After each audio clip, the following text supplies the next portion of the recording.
Deus.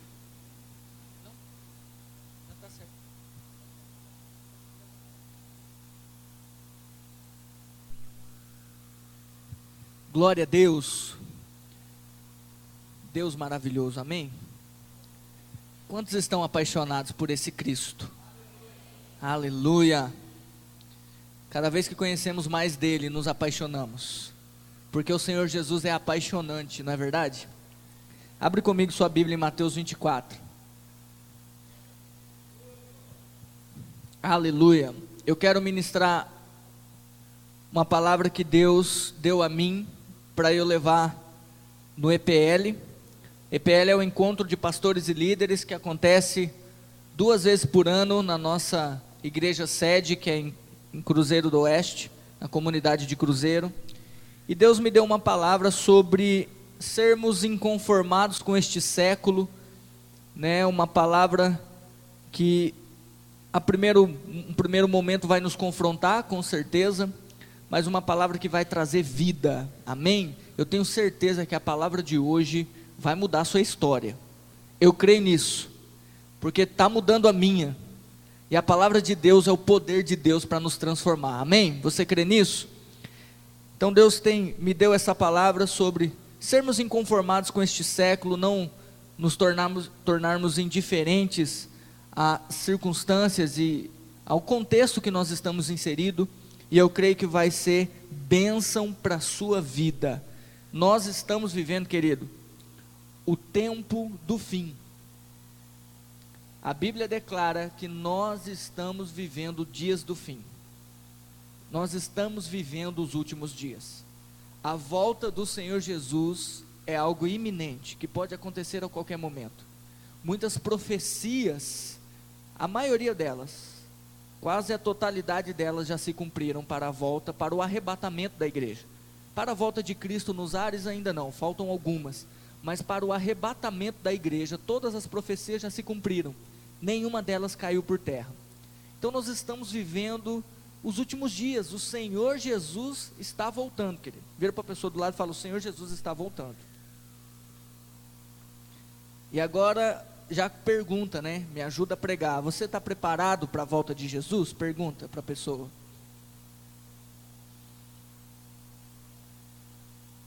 O texto de Mateus 24 vai revelar para nós algo muito interessante e importante, porque é o próprio Jesus falando da sua vinda, dos sinais da sua vinda.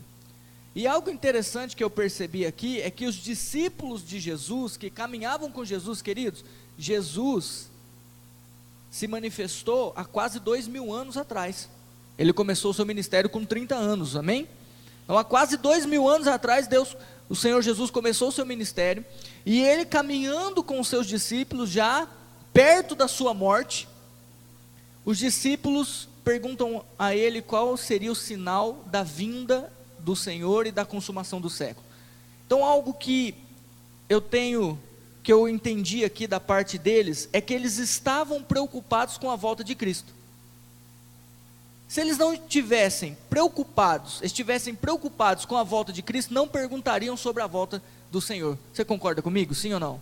Há quase 2000 anos atrás, os discípulos de Jesus já viviam como se ele fosse voltar. E aí ele vai dar uma série de sinais aqui e revelar a eles quais seriam os sinais da sua vinda. Mateus 24, a partir do versículo 3. Vamos ler. E estando assentado no Monte das Oliveiras, chegaram-se a ele os seus discípulos, em particular, dizendo: dize-nos, quando serão essas coisas, e que sinal haverá da tua vinda e do fim do mundo? E Jesus, respondendo, disse-lhes: acautelai-vos, que ninguém vos engane, porque muitos virão em meu nome dizendo: eu sou o Cristo, e enganarão a muitos. Creia, isso já aconteceu e está acontecendo. Muitas pessoas em todo o mundo se denominaram Cristo, né? Aqui no Brasil nós temos um, né? Aliás, ele sumiu, né? Não ouvimos mais falar do Henrique Cristo, mas o Henri Cristo se denominava Cristo.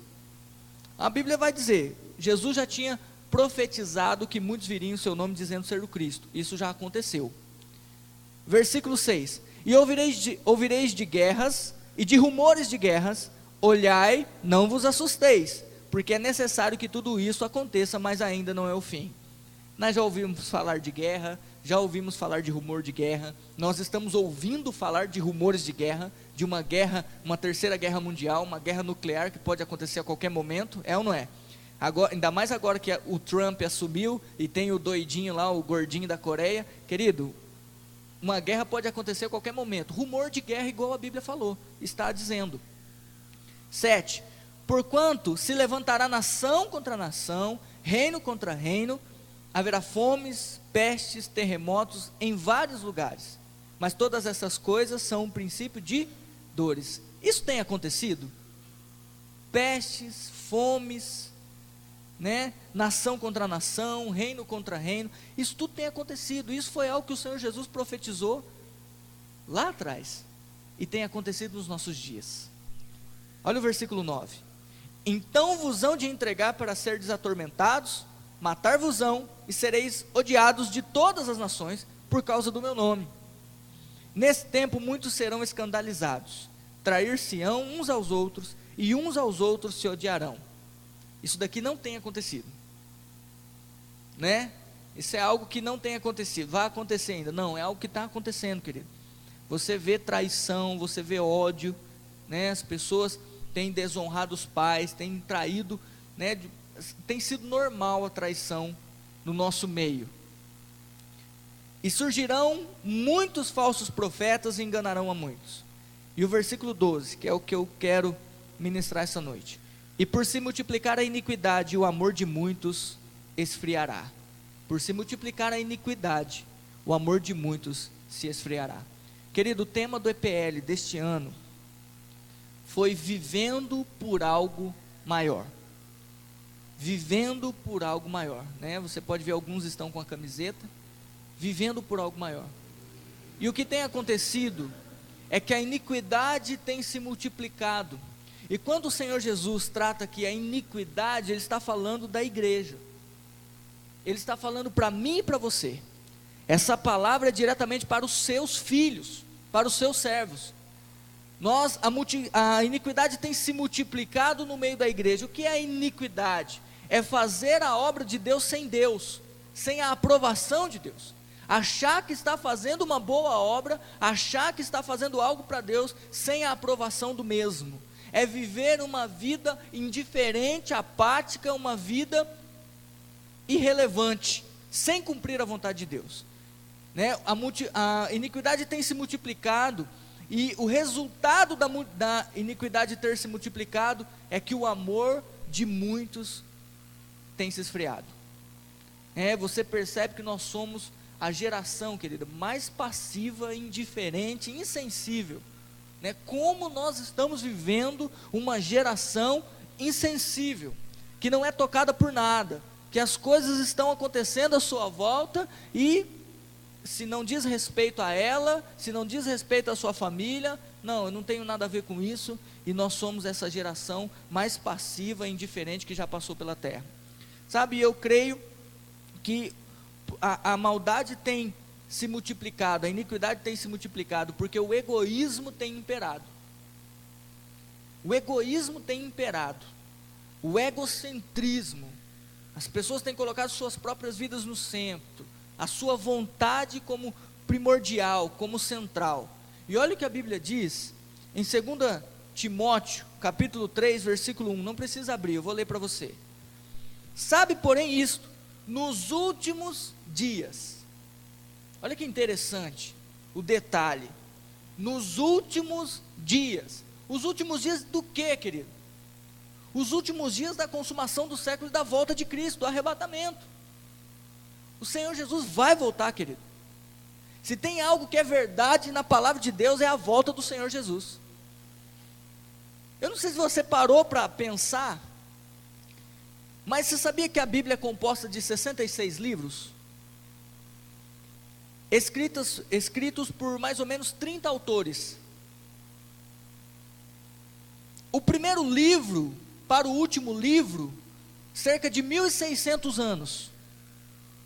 Em 1.600 anos foi escrita toda a história, todos os 66 livros. Pessoas que viveram em épocas diferentes, pessoas que não se conheceram. E se você ler Gênesis, primeiro livro, e se você ler Apocalipse, você vê que não se contradiz em tempo algum. Você percebe que os 66 livros se compõem, se completam. Agora, é algo impossível, querido. Você pode pegar 4 autores contemporâneos que vivem na mesma época e que concordam no mesmo assunto. Se você pegar os 4 livros deles, você vai perceber que tem diferença e tem contradição um com o outro. Mas a Bíblia, esse livro que muitos dizem que foi escrito por homens e não creem, foi escrito por mais de 30 autores e todos eles não se contradizem em tempo algum. Um reafirma o que o outro disse. Ah, pastor, mas eles copiaram um do outro. Querido, é impossível. Como que o apóstolo João, na ilha de Patmos, preso, vai escrever Apocalipse, e copiou os outros livros da Bíblia? Querido, isso é impossível de acontecer. Mas por quê? Porque tem um autor, pergunte qual? Deus, o Espírito Santo, inspirou esses homens a escrever esses livros. Isso daqui é verdade, querido. Nenhuma das profecias da Bíblia caíram por terra. Você pode chamar o historiador mais famoso, o cientista mais famoso, eles não podem refutar o fato de que a Bíblia, todos os acontecimentos e profecias da Bíblia, já que se cumpriram, foram verdades, fatos históricos. O nascimento de Jesus, querido, é um fato histórico, comprovado por pessoas. A ressurreição de Cristo, fato histórico. A Bíblia diz que ele apareceu para mais de 500 irmãos. A história não consegue contradizer isso. Por quê? Porque é um fato, e a Bíblia disse que ele iria ressuscitar. A Bíblia diz, o profeta Isaías profetizou acerca do nascimento de Jesus, que nasceria da virgem. Querido, Isaías não conheceu Jesus muitos anos antes. Então esse livro é a verdade para mim, para a sua vida, é o manual da vida do homem. Nós temos que nos atentar para o que está escrito aqui, amém? E a Bíblia diz, nós estamos vivendo os últimos dias, nós estamos vivendo o arrebatamento, nós estamos vivendo o período profético que a Bíblia declara, que eu creio, querido, no meu coração. A Bíblia diz que aquele dia e hora ninguém sabe, senão o meu Pai que está nos céus. Mas eu creio que não vai passar da minha geração. Não vai passar da nossa geração. E olha o que o apóstolo Paulo continua dizendo em 2 Timóteo 3. Sabe, porém, isto, nos últimos dias sobrevirão tempos difíceis. Temos passado tempos difíceis. Pois os homens serão egoístas, avarentos, jactanciosos, arrogantes, blasfemadores, desobedientes aos pais, ingratos, irreverentes, desafeiçoados, implacáveis, caluniadores, sem domínio de si, cruéis, inimigos do bem, traidores, atrevidos, enfatuados, mais amigo dos prazeres do que amigo de Deus. Algo que foi dito, que ia acontecer nos últimos dias, e é uma realidade para os nossos dias de hoje, é ou não é? Nós temos visto todas estas coisas acontecendo no nosso meio. O egoísmo, querido, é o amor próprio excessivo. Você tem que se amar. O problema é você se amar excessivamente, além do que convém, além do que é lícito, e começar a colocar a sua vida no centro. O egoísta, querido, ele não quer nem saber do outro, ele quer saber da vida dele. Aconteceu alguma coisa ali, não, eu não tenho nada a ver com isso, o que importa é a minha vida. E aí você vê corrupção, divórcio, guerras, brigas, tudo isso que tem acontecido, querido, eu tenho por mim, que é por causa do egoísmo. É por causa do egoísmo.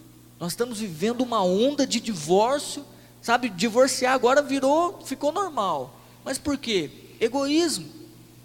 A pessoa está pensando só em si, no seu bem-estar. E tudo isso tem acontecido, né? o ego tem estado no centro, e eu creio que esse é o fato da indiferença no nosso meio.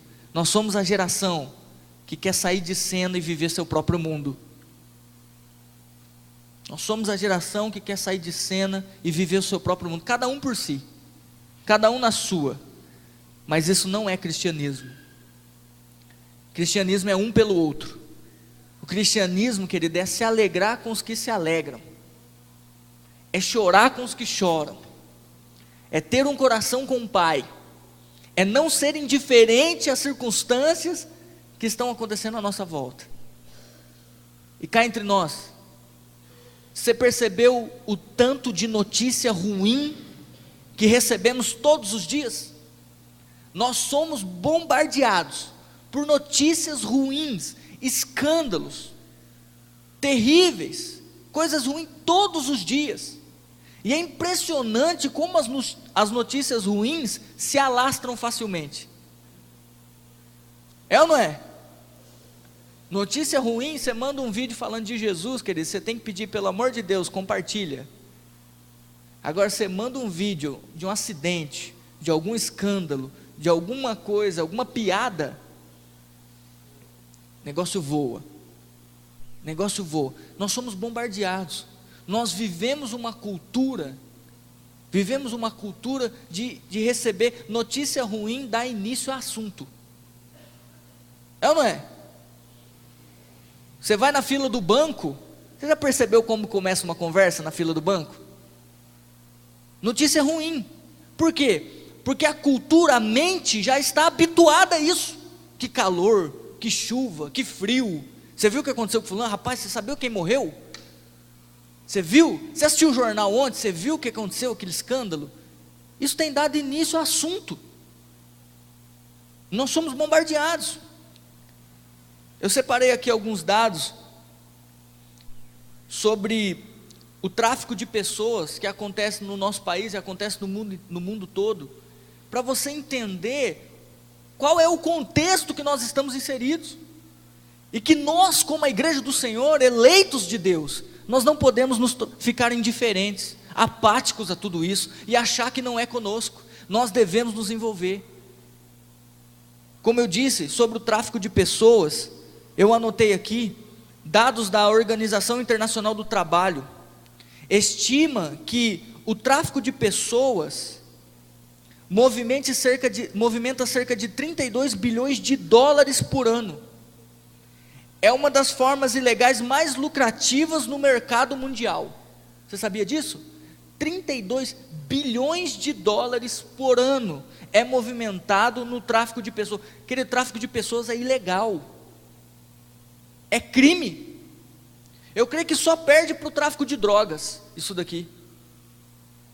Mulheres, crianças, sendo sequestradas para serem vítimas do tráfico. E ele continua dizendo que o Brasil é hoje o país da América do Sul com o maior número de mulheres traficadas para fins sexuais. Você acredita, querido, em pleno século 21, que existem mulheres, crianças, sendo sequestradas, traficadas para fim sexual, exploração sexual? Existe, está debaixo do nosso nariz. Eles contabilizam que existem 110 rotas nacionais e 131 internacionais de tráfico de pessoas.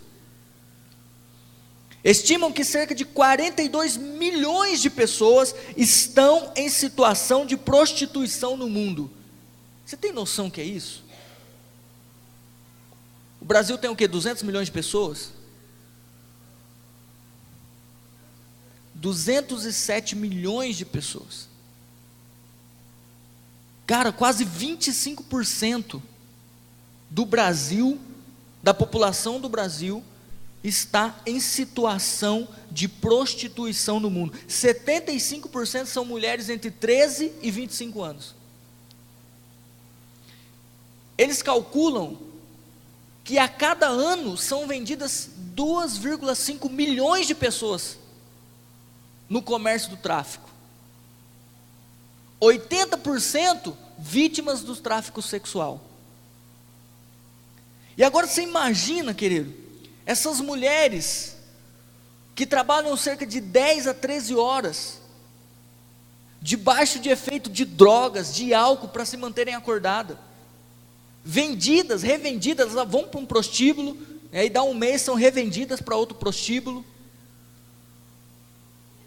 são atacadas fisicamente pelos aliciadores, pelos clientes, mulheres que, a depravação sexual, querido, imagina isso, as consequências, o trauma que não é gerado nessas pessoas, como objeto, é tratado como um objeto, consequências irreparáveis, vítimas de doenças sexualmente transmissíveis. Cara, isso está acontecendo, e o nosso país é o país da América do Sul que mais exporta mulheres para esse fim. Não só mulheres, mas criança, para o trabalho escravo infantil. Isso tem acontecido debaixo do nosso nariz, e nós às vezes olhamos esses dados, olhamos essas coisas, falamos, não está acontecendo na minha cidade. Não, o Senhor nos chamou para fazer a diferença.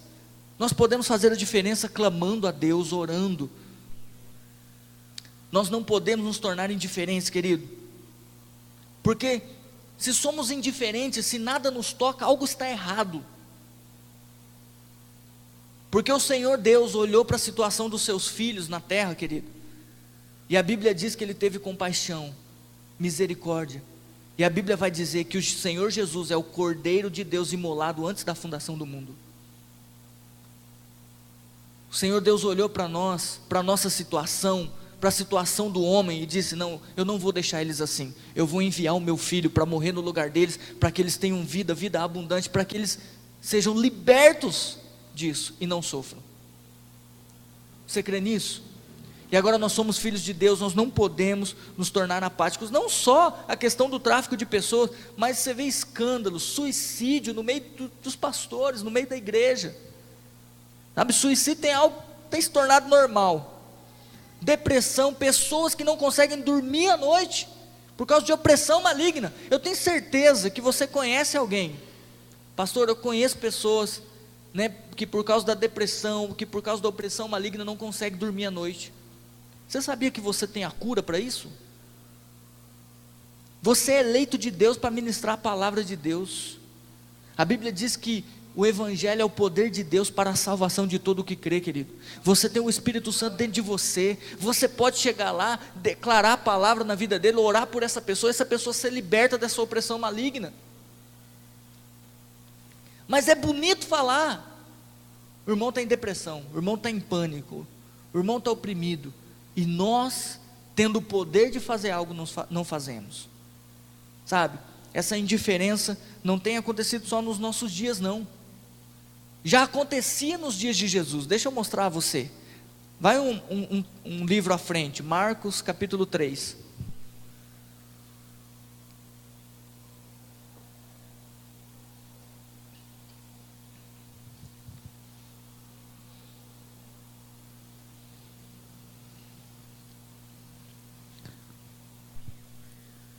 Marcos 3, versículo 1.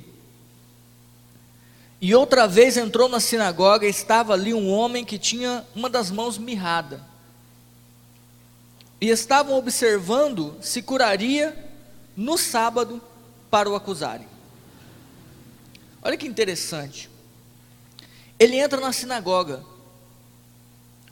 Sinagoga era o local onde os judeus se reuniam para cultuar o Senhor, para ler a palavra, para receber a palavra, para cultuarem a Deus. Era um lugar da igreja se reunir. E Jesus entra no sábado, porque sábado era de costume eles se reunirem na sinagoga, para ler as escrituras, compartilhar as escrituras, eles crescerem em Deus. E o Senhor Jesus já estava famoso, e os religiosos, os que compunham a igreja naquela época, estavam olhando para Jesus, para ver se ele ia curar o homem, mas não porque eles tinham compaixão do homem, porque eles queriam acusar Jesus de estar trabalhando no sábado, porque no sábado não poderia fazer nenhuma obra. Olha para você ver, olha o que diz no versículo 3 em diante: E disse ao homem que tinha a mão mirrada: levanta-te e vem para o meio. E perguntou-lhes: é lícito no sábado fazer o bem ou fazer o mal? Salvar a vida ou matar? E eles ficaram quietos. E olhando para eles em redor com indignação, condoendo-se da dureza do seu coração. Jesus estava indignado, querido, com a dureza de coração deles, com a indiferença. O homem só tinha uma das mãos, a outra inútil. Eles podendo ajudar, sabendo que Jesus poderia curar, mas eles não queriam que Jesus curasse, porque eles estavam preocupados com a sua reputação. Eles estavam preocupados se Jesus ia quebrar a lei. Eles não estavam nem aí para o homem, para o sofrimento do homem. Eles queriam acusar Jesus. Continuando, disse ao homem: estende a tua mão, e ele a estendeu, e foi-lhe restituída a sua mão, sã como a outra. E tendo saído os fariseus, os religiosos, tomaram logo conselho com os herodianos contra ele, procurando ver como o matariam. Eu comecei a pensar, o que levaria esses caras não querer que Jesus curasse alguém, praticasse o bem, libertasse a pessoa? Egoísmo, reputação, inveja, porque eles não estavam fazendo o que Jesus estava fazendo. Jesus estava ficando mais conhecido do que eles, e eles queriam matar Jesus. Por quê? Porque o ego estava no centro. O que importa é a minha reputação, o que importa é o que vão pensar de mim. O que tem a mão mirrada, deixa ele com a mão mirrada, o problema é dele. Você sabe que nós olhamos para essa situação de indiferença, nós nos indignamos, mas às vezes nós vivemos isso, querido. Vivemos isso no dia a dia, apáticos, indiferentes com as pessoas, com as situações, com o contexto que nós estamos inseridos. Você concorda comigo? Nós vivemos num período de morte e caos, e a igreja está acomodada. Sabe quem é o apático? O apático é o morno. O problema é que Deus odeia a apatia. Olha o que diz em Apocalipse 3, versículo 15 e 16. Conheço as tuas obras, que nem és frio nem quente. Quem dera fosses frio ou quente. Assim, porque és morno e nem és quente nem frio, estou a ponto de vomitar-te da minha boca. Porque você é morno. Sabe para quem Jesus estava falando isso daqui? Para a igreja. Jesus enviou uma carta à igreja e falou assim: olha, você não é nem quente, você não é nem intenso em fazer a obra, e você não é nem frio, você é mediano, morno, apático, medíocre. O problema é que eu odeio a mornidão. Eu sou um Deus de excelência, e aí estou a ponto de te vomitar. Nós não podemos ser uma igreja indiferente, nós não podemos ser uma igreja acomodada, nós não podemos ser uma igreja morna, nós não podemos, querido. O Senhor confiou a nós o seu poder e a sua autoridade, nós fomos revestidos com a autoridade do céu, para marcarmos a nossa geração e fazer a diferença. Ele te chamou para isso, mas nós estamos vivendo para os nossos alvos, e não estamos vivendo por algo maior, que é o propósito de Deus e a vontade de Deus para nós. A Bíblia diz que Ele nos elegeu nele antes da fundação do mundo. Sabia que você foi eleito de Deus antes da fundação do mundo? O Senhor nos elegeu, o Senhor escreveu a nosso respeito, o Senhor planejou uma vida para nós, e não é uma vida indiferente. Olha o que diz em Apocalipse 2,4, o Senhor também declarando à igreja: tenho porém contra ti que abandonaste o teu primeiro amor. Abandonaste a paixão, abandonaste o primeiro amor, quando você fazia as coisas com excelência, quando você era apaixonado por mim, quando você não media esforços para me servir. Lembra-te, pois, de onde caíste, arrepende-te e volta à prática das primeiras obras. Querido, eu estou aqui como boca de Deus para falar para você: dá tempo de você se arrepender e voltar à prática das primeiras obras. Dá tempo de você começar a viver por aquilo que realmente é importante. Dá tempo. Essa palavra, querido, veio primeiro de encontro comigo, com a minha realidade. Pastor, mas você vive por Cristo, você trabalha para Deus, o seu trabalho é servir a Deus. Eu sei, querido, mas muitas vezes estamos servindo a Deus, trabalhando para Deus de maneira errada, apáticos, indiferentes. Eu me vi assim, sem intensidade, sem paixão, fazendo por fazer, fazendo a obra no automático. O Senhor veio de encontro, essa palavra veio chocar a minha realidade, e eu espero que essa palavra confronte o seu coração e desperte em você o interesse de começar a querer, desejar viver por algo maior. Você precisa se dispor, e eu vou falar para você, querido, o que o Senhor confiou a nós como igreja nessa cidade é algo grande. O Senhor entregou essa cidade nas nossas mãos. O Senhor Jesus é o Rei e é Senhor dessa cidade. Mas, querido, nós não vamos ganhar essa cidade vivendo uma vida apática e indiferente. Eu vou no culto porque eu tenho que ir no culto. Se eu não for no culto, segunda-feira o pastor liga para mim: por que você não foi no culto? Aí você arruma uma desculpa ou outra. Querido, não venha assim. Ou venha para cultuar a Deus, celebrar a Deus e receber da sua palavra com desejo, com expectativa no Senhor, ou não venha. O problema é vir com a motivação e com o interesse errado, como se não tivesse vindo. Entendeu? Então nós precisamos realmente nos entregarmos a esse Deus, deixarmos Ele ser Senhor das nossas vidas, vivermos intensamente a sua vontade. Jesus era uma pessoa indignada. Aliás, todas as pessoas, querido, que marcaram a sua geração, que fizeram a diferença, que foram instrumentos de Deus, e foram usados de maneira poderosa por Deus, foram pessoas que se indignaram, que não aceitaram viver na mediocridade, mas que responderam ao chamado de Deus, entregando as suas próprias vidas, não amando as suas próprias vidas, deixando de lado os seus sonhos, os seus projetos, os seus planos, para viver por Cristo e pelo seu propósito.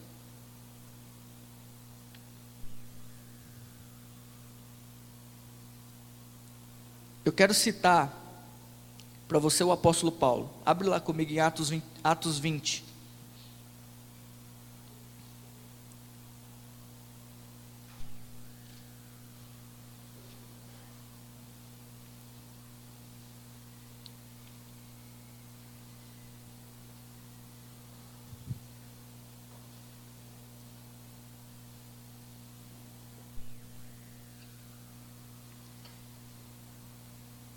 Queridos, eu não sei que evangelho que pregaram para você, mas não é um evangelho para você ficar sentado no banco. Viver o evangelho não é orar em casa de manhã, orar à noite para dormir, orar nas refeições. Isso não é evangelho. Evangelho é viver por Cristo. Porque quando nós aceitamos a Cristo, nós declaramos que Ele é Senhor das nossas vidas. Você declarou isso, sim ou não? Isso é evangelho. É esse evangelho que nós temos ministrado aqui. Eu quero aqui nessa noite, querido, pelo menos, eu sei que quem convence é o Espírito Santo, mas eu quero pelo menos despertar você, querido, que você não pode viver da maneira como você está vivendo. Não dá mais para você continuar perdendo tempo, gastando o seu tempo com aquilo que realmente não importa, gastando os dias da sua vida para viver por algo que é passageiro. Não dá mais. Coloca amor nas minhas palavras, porque eu só sou um instrumento. É a Bíblia que está dizendo isso. Olha como o apóstolo Paulo vivia. Atos 20, 19. Servindo ao Senhor com toda a humildade e com muitas lágrimas, tentações, que pela cilada dos judeus me sobrevieram. O cara servia a Deus com lágrima e com tentação. Como nada que útil seja, deixei de vos anunciar e ensinar publicamente e pelas casas, testificando tanto a judeus como a gregos o arrependimento para com Deus e a fé em nosso Senhor Jesus Cristo. E agora, eis que ligado pelo Espírito, vou para Jerusalém, não sabendo o que lá me há de acontecer, senão o que o Espírito Santo de cidade em cidade me revela, dizendo que me esperam prisões e tribulações. Mas de nada faço questão, nem tenho minha vida por preciosa, contanto que cumpra com alegria a minha carreira e o ministério que recebi do Senhor Jesus, para dar testemunho do evangelho da graça de Deus. Vai me esperar prisões, tribulações, mas eu não faço questão, não tenho minha vida por preciosa.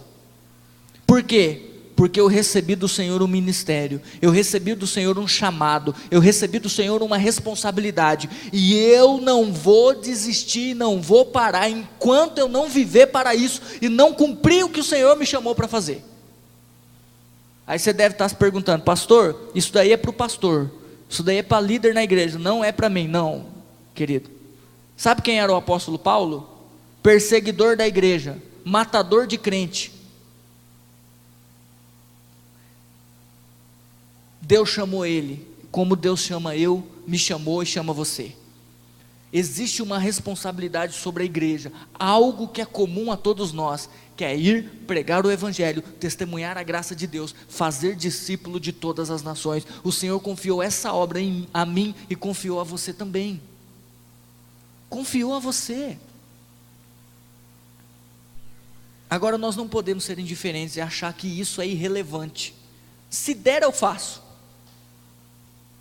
Não, pastor, se der eu faço. Eu vou ajeitar todas as minhas coisas primeiro aqui, pastor. Eu vou me aposentar no trabalho. Aí me aposentando no trabalho, eu ouvi uns tempo atrás, um crente, irmão, muito mais tempo que eu. E ele estava envolvido com umas obras.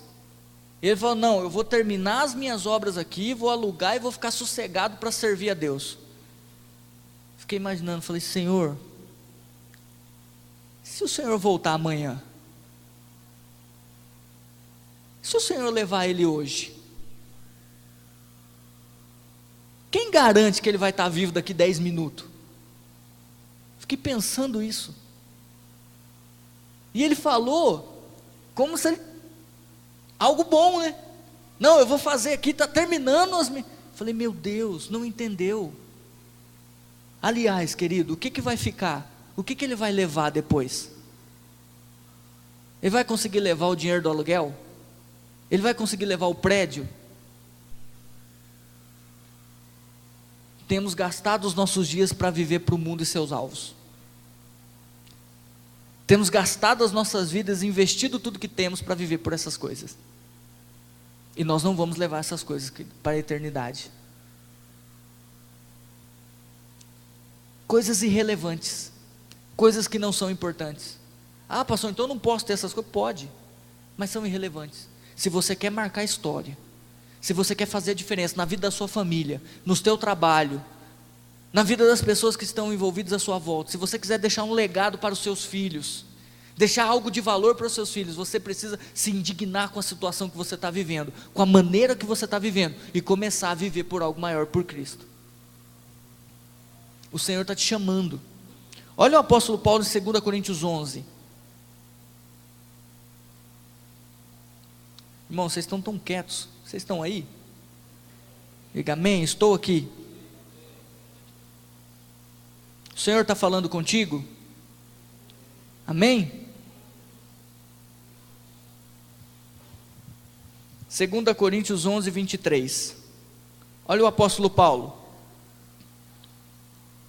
São ministros de Cristo? Falo como fora de mim.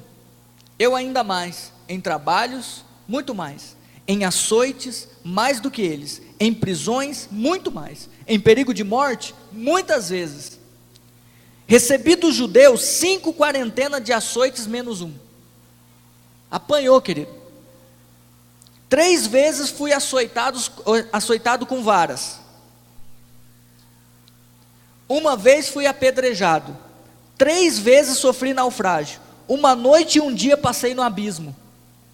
Em viagem muitas vezes, em perigo de rios, em perigo de salteadores, em perigo dos da minha nação, em perigo dos gentios, em perigos na cidade, em perigos no deserto, em perigos no mar, em perigo entre os falsos irmãos, em trabalhos e fadiga, em vigílias muitas vezes, em fome e sede, em jejum muitas vezes, em frio e nudez.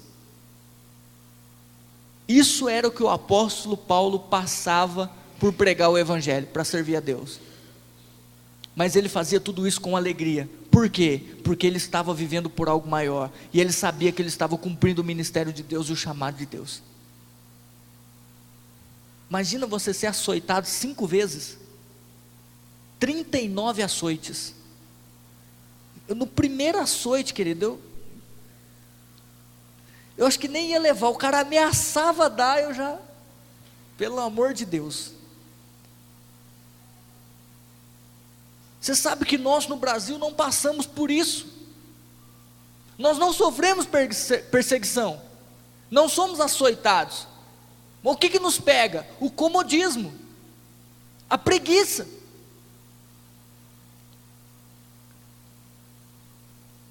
Aquela igreja é muito quente, está muito quente, lá não tem ar-condicionado, eu não vou no culto hoje não. Está chovendo, vou molhar meu pé,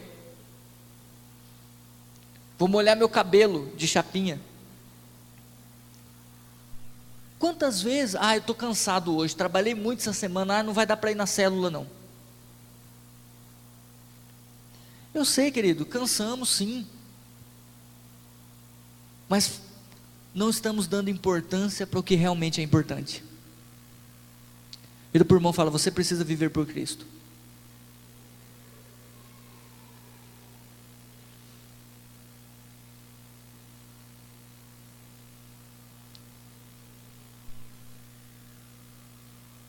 Segunda Coríntios capítulo 12,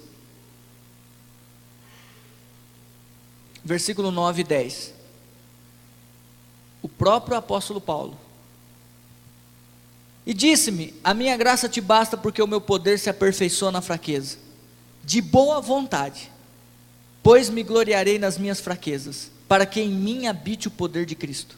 Porque sinto prazer nas fraquezas, nas injúrias, nas necessidades, nas perseguições, nas angústias, por amor de Cristo, porque quando estou fraco, então sou forte. Será que nós podemos dizer o mesmo que o apóstolo Paulo disse?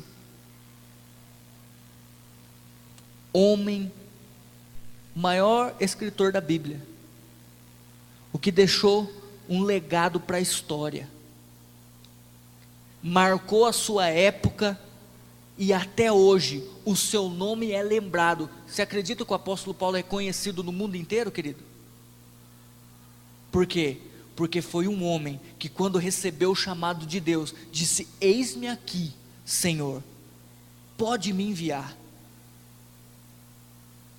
Querido, e um homem que viveu de maneira apaixonada, e entendeu que o propósito de Deus para a vida dele era maior que a sua própria vida. Por isso que ele não amou a própria vida, mas viveu por aquilo que o Senhor o chamou para viver. Nós estamos vivendo os últimos dias, querido. Nós estamos vivendo os últimos dias. É tempo de pararmos de perder tempo e começarmos a dar importância ao que realmente é importante, e começarmos a dedicar as nossas vidas para vivermos por Cristo, pelo seu reino, pelo seu evangelho e pelo seu propósito. É tempo de você parar de gastar os seus dias para viver por aquilo que é irrelevante para o mundo, os seus valores, os seus alvos. É tempo de você sair do banco e dizer: Senhor, eis-me aqui, usa a minha vida. É tempo de você começar a fazer a diferença no contexto que você foi inserido, no teu trabalho, na faculdade, na escola, na sua família. Lá você já pode começar a fazer a diferença, pregando o amor de Deus, testemunhando a graça, orando por eles, sendo um instrumento de Deus na vida deles, porque o Senhor te chama para isso. E uma coisa eu tenho certeza, querido, eu vou continuar essa mensagem no próximo domingo, amém? Posso contar com você? Amém? O Senhor te ouviu, amém? Faça chuva ou faça sol, querido, estaremos aqui em nome de Jesus. Nós precisamos fazer a diferença, nós não podemos viver conformados com este mundo. Romanos 12, versículo 1 e 2, transformai-vos, e não vos conformeis com este século, mas transformai-vos pela renovação da vossa mente, para que experimenteis a boa, perfeita e agradável vontade de Deus. Plenitude de vida está na vontade de Deus. É tempo de você se dispor e começar a se indignar com a sua situação e começar a fazer a diferença e viver por algo maior. Se coloque de pé.